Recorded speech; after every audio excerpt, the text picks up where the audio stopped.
दोस्तों एक लड़का जिसको घर से दोस्तों ये कहकर निकाल दिया गया कि तू नाकारा है, निकम्मा है, तू किसी काम का नहीं है। दोस्तों उस लड़के के पिता ने खुद ये कहा कि तू अपने जीवन में कुछ नहीं कर पाएगा।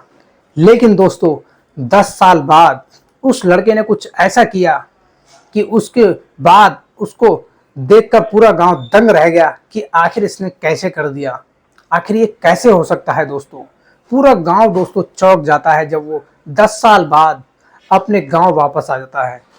तो दोस्तों ये कहानी बहुत ही इंटरेस्टिंग होने वाली है।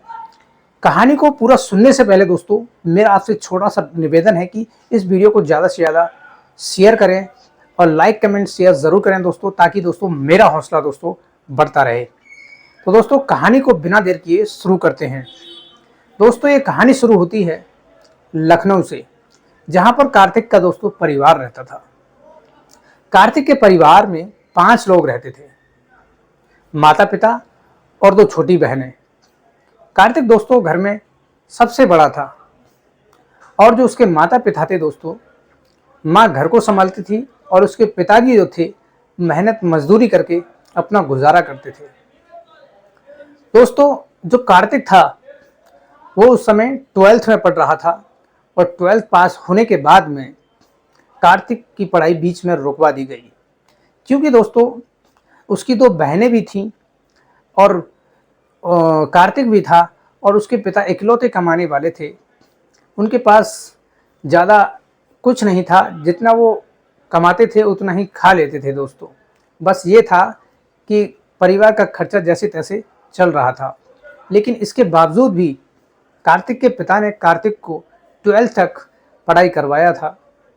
उसके बाद धीरे धीरे जब जिम्मेदारियां बढ़ने लगी तो उन्होंने कार्तिक की पढ़ाई को रुकवा दिया और कार्तिक से कहा कि बेटे अब पढ़ाई तुमने छोड़ दिया है, कुछ काम धंधा देख लो, कहीं पर काम कर लो, ताकि मेरा भी हाथ बट सके। तो दोस्तों कार्तिक अपनी बात को, अपने पिता की बात को दोस्तों इग्नोर करता है और घर में पड़ा रहता है। धीरे धीरे दोस्तों समय गुजरता जाता है, बाप बेटे में अनबन होने लगती है छोटी छोटी बात को लेकर, और धीरे धीरे जैसे ही समय गुजरता है ये बात धीरे धीरे लड़ाई झगड़े में बदलनी शुरू हो जाती है।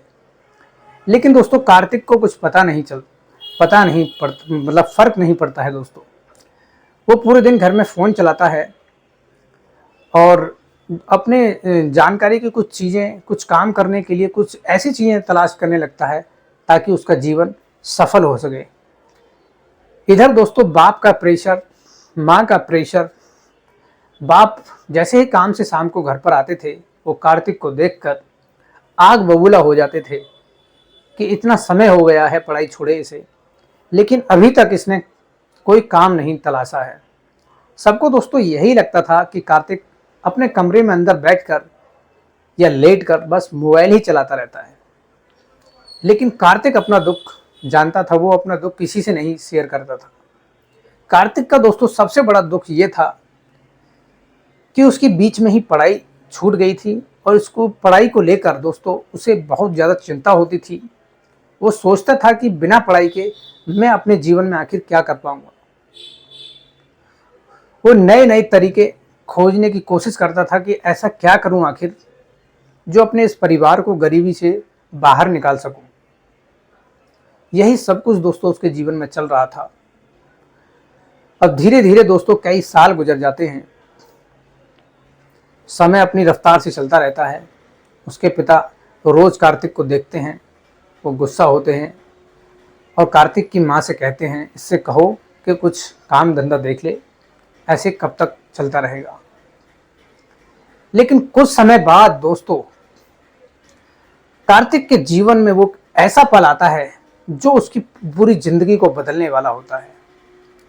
दोस्तों शाम का वक्त था, उसके पिताजी काम से आने वाले थे घर पर, लेकिन उसी समय कार्तिक घर पर खाना खाने के लिए बैठता है और ठीक उसी टाइम उसके पिता काम से वापस घर आते हैं और वो कार्तिक को देखकर जब वो खाना खा रहा होता है तो वो आग बबूला हो जाते हैं। वो कहने लगते हैं कि आखिर कब तक यूं ही इस घर में मुफ्त की रोटियां तोड़ता रहेगा, अब मेरे बस का नहीं है। तू नाकारा है, निकम्मा है, तू किसी काम का नहीं है, तू अपने जीवन में कुछ नहीं कर पाएगा। दोस्तों, पिता की बातें कार्तिक के सीने में तीर की तरह चुभ गई। उसे लगने लगा कि जैसे किसी ने बहुत बड़ा, दोस्तों उसको बहुत गहरी चोट लगी हो। दोस्तों, इस तरीके से उसने अपने आप को महसूस किया। जिंदगी में पहली बार उसे खुद पर शर्म आने लगी थी, खुद से दोस्तों नफरत होने लगी थी कार्तिक को। उसी रात उसने फैसला किया कि अब इस घर में मैं कतई नहीं रुकूंगा। दोस्तों, पिता की बात इतनी गहरी थी कि कार्तिक के दिल को झलनी करके रख दिया था। उसी रात दोस्तों कार्तिक ने अपने एक दोस्त जिसका नाम शरद था उसको कॉल किया और उससे कहा कि देख दोस्त, मेरी एक मदद कर सकता है। तभी दोस्तों शरद कहता है, कार्तिक जो कहना है साफ साफ कहो। दोस्तों, कार्तिक कहता है शरद से कि मुझे 1000 रुपये चाहिए। लेकिन शरद पूछता है, आखिर 1000 रुपये किस लिए चाहिए? तभी दोस्तों कार्तिक कहता है कि देखो मित्र, मैं घर छोड़कर जा रहा हूँ शहर कमाने के लिए और मेरा काम करना बहुत ज़रूरी है। क्या तुम मुझे 1000 रुपये उधार दे सकते हो? दोस्तों, कार्तिक की बात सुनकर शरद 1000 रुपये देने के लिए तैयार हो जाता है। लेकिन कार्तिक कहता है, मैं तुम्हारे पैसे जल्द ही लौटा दूंगा। तभी शरद कहता है कि मैं अभी इसी समय घर पर हूं और तुम मेरे घर पर आ जाओ, अपने पैसे लेकर चले जाओ। तो दोस्तों कार्तिक उसके पास आता है शरद के, और उससे शरद पूछता है आखिरकार जाओगे कहाँ? बोलता है कहीं भी चला जाऊंगा, काम तो करना ही है। तो दोस्तों शरद से पैसे लेकर कार्तिक अपने घर आता है, अपना बैग वगैरह पैक करके, दोस्तों अपना सामान सारा पैक कर और रात में ही घर से निकल जाता है। जब वो घर से निकलता है लगभग सुबह के 3:30 बज चुके थे और वो बस स्टैंड पर पहुंचता है। और जैसे ही दोस्तों सुबह 5:30 बजे पहली बस आती है, उसी बस से दोस्तों घर में बिना बताए शरद बस स्टैंड पर आता है और बस स्टैंड पे आने के बाद में बस पकड़ के दोस्तों वो सीधा दिल्ली निकलता है। दिल्ली पहुंचते पहुंचते दोस्तों कार्तिक के पास में दोस्तों मात्र 300 रुपये बचे थे। 300 रुपये में दोस्तों वो 2 दिन भटकता रहा। 300 रुपये उसके जो पास थे उससे खाना पीना खाया, उससे अभी तक कोई काम नहीं मिला था। लेकिन जैसे ही दोस्तों धीरे धीरे समय बीतता गया, 2-3 दिन गुजरते हैं दोस्तों, तो उसे एक रेस्टोरेंट पर दोस्तों काम मिलता है और वो कुछ दिन रेस्टोरेंट पे काम करता है।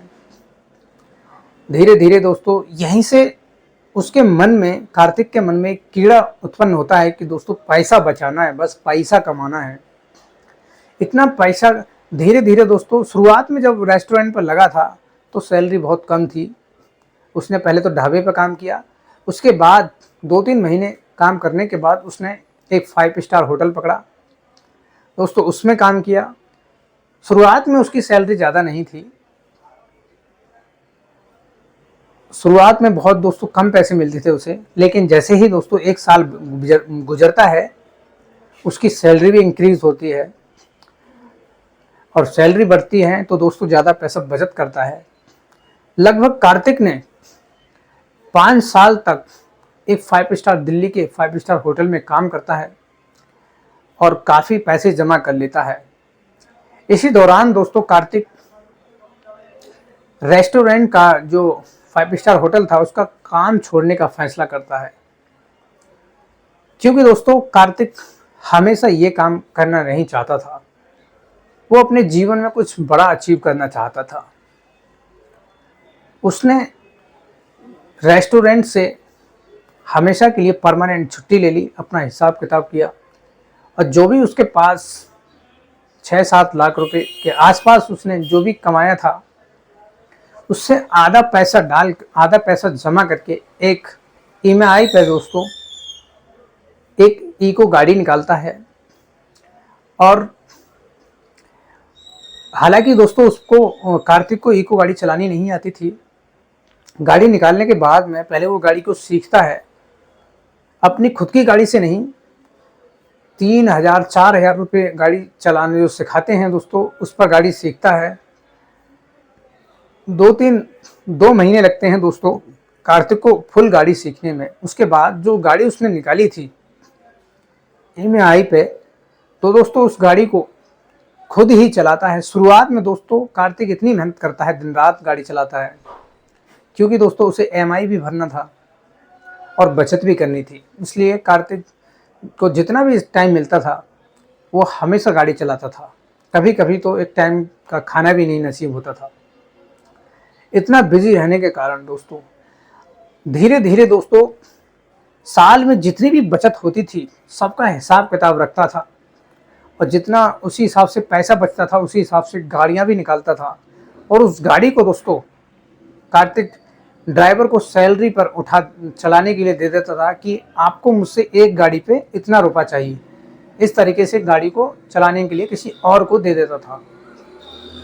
लेकिन गाड़ी दोस्तों उसी को देता था जो उसके जानने वाले थे। वहाँ पर इतने सालों से वो रह रहा था तो उसकी जान पहचान भी काफ़ी हो चुकी थी। धीरे धीरे दोस्तों समय गुजरता गया। अब कार्तिक को दोस्तों लगभग 10 साल हो चुके थे, और 10 साल में दोस्तों उसने 30 से 40 गाड़ियां दोस्तों खरीद चुका था। और जब 30-40 गाड़ी खरीदने के बाद में जब वो चालानों को लोगों को देता है तो आप समझ सकते हैं कि उसकी इनकम एक महीने का या एक दिन का कितना हो सकता है। आप इस बात से अंदाज़ा लगा सकते हैं दोस्तों। अब बीते 10 सालों में कार्तिक इतना कुछ हासिल कर चुका था कि जो चाहे वो खरीद सकता था, अपनी हर एक इच्छा को पूरा कर सकता था। लेकिन धीरे धीरे समय गुजरता है दोस्तों। जब एक समय ऐसा आता है जब कार्तिक अपने सभी जो उसके जानने वाले होते हैं, जो बिजनेसमैन लोग होते हैं, उनसे मीटिंग कर रहा होता है, जो उसके खास दोस्त होते हैं उनके साथ में। तो दोस्तों उसी बीच उसके गांव के दोस्त जिससे 1000 रुपये लेकर किसी दिन पहली बार कार्तिक दिल्ली आया था, उसी लड़के शरद उसके दोस्त का कॉल आया। और वो कहते हैं, अचानक से कॉल आता है दोस्तों, और वो कहता है कि कार्तिक तू कहाँ पर है यार, बहुत समय हो गया है, तूने तो कभी मेरे को कॉल ही नहीं किया। आज मेरे को ज़रूरत थी तेरी, आज तेरे लिए बहुत ख़ास बात है और तुझे मेरी बात सुननी ही होगी। कार्तिक कहता है यार कुछ बोल तो सही, बस ऐसे ही बोलता रहेगा। तभी दोस्तों शरद कहता है कि तेरे पिताजी की तबीयत बहुत ज़्यादा ख़राब है, बहुत ज़्यादा बीमार हैं, और वो तुझे याद भी कर रहे हैं। और सबसे बड़ी बात यह है कि उनके पास इतना पैसा भी नहीं है कि ठीक से अपना इलाज भी अच्छे अस्पताल में करवा सके। उनके लिए तू ही एक सहारा है। जब से तू गया है तेरे पिता धीरे धीरे कभी काम करते थे कभी नहीं करते थे, हमेशा ऐसे ही रहते थे। लेकिन आज वो स्थिति है कि तेरे बिना उनका बचना संभव नहीं है। दोस्तों कार्तिक शरद की ये बात सुनकर बिल्कुल खामोश हो जाता है और शरद से कहता है कि मैं बहुत जल्द गांव आ रहा हूँ। दोस्तों इतनी बात कहकर शरद का फ़ोन काट देता है, और जो उसके मीटिंग्स हॉल में जो लोग होते हैं जिनसे बात कर रहा होता है कार्तिक, उनको सभी को साथ लेकर, और जो अपने पर्सनल लोग थे सारे काफिले के साथ अपनी एक पर्सनल गाड़ी लेकर अपने गांव ही निकल जाता है। और दोस्तों जैसे ही कार्तिक गांव के बाहर से इतना सारे गाड़ियों का काफिला लेकर आता है तो लोग सोचने लगते हैं और कहने लगते हैं आखिर ये कौन है इतना बड़ा काफिला जो लेकर आ रहा है। और जैसे ही दोस्तों गांव में प्रवेश करता है तो लोग दंग रह जाते हैं कि आखिर ऐसा कौन आया है, इतनी सारी गाड़ियां और वो भी एक साथ। दोस्तों जीवन में कार्तिक के गांव में पहली बार ऐसा हो रहा था। और जैसे ही गाड़ी लेकर दोस्तों कार्तिक अपने घर के सामने गाड़ी को रोकता है और उसके बाद जैसे ही उसमें से निकलता है, लोग उसे पहचान लेते हैं। वो कहते हैं, अरे ये तो कार्तिक है। आखिर ये इतना बड़ा आदमी और इतनी सारी गाड़ियां, आखिर ये सब कैसे? दोस्तों, लोग चौंक जाते हैं, हैरान रह जाते हैं कि कल तक जिसे रोटी नसीब नहीं थी, उसके पास इतनी सारी गाड़ियां, आखिर कैसे? दोस्तों, कार्तिक गाड़ी से बाहर निकलता है, उसके माता पिता सामने खड़े होते हैं, वो सॉरी माँ जो होती है सामने खड़ी होती है, उसके पिता चारपाई पर लेटे होते हैं और उसकी जो बहनें होती हैं अपने भाई कार्तिक को देखकर उनकी आंखों से आंसू बहने लगते हैं और अपने भाई को देखकर दौड़ी आती हैं, गले लगती हैं। उसकी माँ भी उसे देखकर रोने लगती है, कहती है कि बेटा कार्तिक, तू इतने दिनों से कहाँ था बेटे, देख तेरे पिता की क्या हालत हो चुकी है। कार्तिक दोस्तों चुप रहता है, सबसे कहता है ठीक है, अब मैं आ गया हूँ, सब ठीक हो जाएगा। दोस्तों, कार्तिक अपने पिताजी को लेकर एक अच्छे हॉस्पिटल में जाता है, उनका इलाज अच्छे से करवाता है। 15 दिन लगते हैं दोस्तों, 15 से 17 दिन लगभग उस हॉस्पिटल में लगते हैं और कार्तिक के पिता दोस्तों बिल्कुल ठीक हो जाते हैं। और ये बात जब शरद को पता चलती है कि उसके कार्तिक उसका दोस्त गांव आ चुका है, तो वो भी मिलने के लिए आता है और उसको देखकर कहता है, यार तू तो बहुत बड़ा आदमी बन गया है। कार्तिक कहता है, यार काश तूने उस दिन मेरे को ये 1000 रुपये, वो 1000 रुपये नहीं दिए होते ना, तो मैं इतना बड़ा आदमी कभी नहीं बनता। शरद कहता है, नहीं यार ऐसा नहीं है, जो तेरी किस्मत में था वो तो होना ही था। दोस्तों, कार्तिक उसके पैसे देने के लिए हाथ बढ़ाता है, लेकिन शरद रहने से मना कर देता है। बोलता है, ये मेरी दोस्ती की मिसाइल है, मुझे अब ये पैसे नहीं चाहिए, तेरी खुशी उसमें ही मैं बहुत खुश हूँ। दोस्तों, पिता के ठीक होने के बाद पिता कहते हैं कि मुझसे बेटे बहुत बड़ी गलती हो गई थी, जो मैंने तेरे साथ ये सब किया। तभी दोस्तों कार्तिक कहता है अपने पिता से, यदि पिताजी मैं आज जो कुछ भी हूँ आपकी वजह से हूँ, वरना उस रात आप मुझे वो सब नहीं कहते तो आज मैं इतना बड़ा आदमी कैसे बन पाता। उसके बाद दोस्तों दोनों बाप बेटे गले लग जाते हैं, काफ़ी देर तक गले लगते हैं, अपने दिल की सारी बातें करते हैं। उसके बाद सब लोग अपने घर आते हैं। घर आने के बाद में दोस्तों चर्चाएं चलती हैं। दोस्तों, सबसे बड़ी बात ये थी कि कार्तिक जब घर से गुस्से में घर छोड़कर गया था पिता के कहने पर, उस समय लगभग कार्तिक 18-19 वर्ष का था।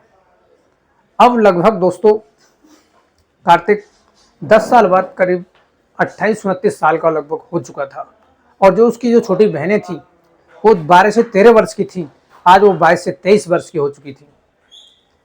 लेकिन आज कार्तिक इतना सफल हो चुका था कि जो चाहे खरीद सकता था, जो चाहे कर सकता था। दोस्तों, उसके बाद कार्तिक अपनी 2 बहनों की शादी बड़े धूमधाम से करता है और बाद में अपनी भी शादी कर लेता है। दोस्तों, उसके बाद सभी लोग, जो जितने भी गांव के लोग थे, जो पहले कार्तिक को देखकर कहते थे कि नाकारा निकम्मा है, पढ़ाई भी छोड़ दिया है, लेकिन असली बात क्या थी ये केवल कार्तिक और उसके घर वाले ही जानते थे। लोग तो सिर्फ दोस्तों मजाक उड़ाने का, मजबूरियों का फ़ायदा उठाना जानते हैं, साथ देना कोई नहीं जानता है। ये बात कार्तिक अच्छी तरीके से जानता था, इसीलिए कार्तिक ने अपने जीवन में इतनी मेहनत की और सफलता हासिल की। दोस्तों, कहानी आपको कैसी लगी कमेंट बॉक्स में ज़रूर बताइएगा और इस वीडियो को ज़्यादा से ज़्यादा शेयर करना दोस्तों, ताकि दोस्तों मेरा भी हौसला बढ़ता रहे। दोस्तों, मिलते हैं अगली कहानी में, तब तक के लिए जय हिंद।